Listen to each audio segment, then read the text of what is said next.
اگر گھر کے اندر برکت نہیں پڑتی، میں نبی پاک صلی اللہ علیہ وسلم کی حدیث پاک سنا رہا ہوں، ذرا سنیے گا غور سے۔ گھر کے اندر قرضہ ہے، مصیبت ہے، بیماری ہے، تنگ دستی ہے، میرے پاک نبی صلی اللہ علیہ وسلم نے ارشاد فرمایا اس کا حال میں تمہیں بتاتا ہوں۔ وہ کیا ہے؟ میرے کریم نبی صلی اللہ علیہ وسلم ارشاد فرماتے ہیں جب گھر جاؤ نا تو گھر والوں کو سلام کیا کرو،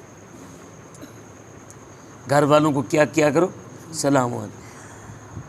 گھر میں داخل ہوئے، کنڈی بجا کر گھر میں داخل ہونا ہے، چاہے بیوی بیٹھی ہے، بیٹی بیٹھی ہے، ماں بیٹھی ہے، بہن بیٹھی ہے، یا کم از کم ایسا انداز کھانسی کرنا، کنگورا کرنا۔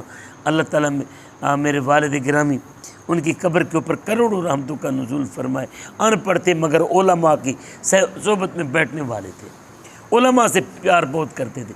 میرے والد صاحب، مجھے یاد ہے آج تک، وہ میرے والد صاحب جب گھر میں آتے تھے نا، کنگورا مارنا، کھانسی کرنا، تاکہ گھر والوں کو پتہ چلے کہ آ رہے ہیں۔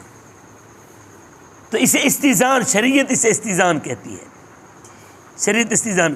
اچھا، اب گھر میں جب داخل ہونا ہے، نبی پاک صاحب لولاک ختمی مرتبت آپ کے میرے جان و ایمان کے والی آقا صلی اللہ علیہ وسلم ارشاد فرماتے ہیں جب گھر میں داخل ہو گھر والوں کو سلام کیا کرو، اللہ رزق میں برکتیں ڈال دے گا، اللہ مصیبتیں ٹال دے گا، اللہ تمہاری روزی بڑھا دے گا، اللہ تمہارے دکھ دور کر دے گا۔ فقط کرنا کیا ہے یار، چھوٹا سا کام ہے، السلام علیکم، یہی تو کہنا ہے، یہی تو کہنا ہے۔ اچھا، اب جب یہ بات ہو گئی نا، اب آقا میں گھر میں اکیلا داخل ہوا، گھر میں میری بیوی بھی نہیں، گھر میں میرے بچے بھی نہیں، گھر میں میری بیوی بھی نہیں، گھر میں میرے بچے بھی نہیں، گھر میں کوئی ملازم بھی نہیں، گھر میں کوئی جیدار انسان موجود نہیں ہے، تو پھر فرمایا میری ذات پر درود و سلام پڑھ لیا کرو۔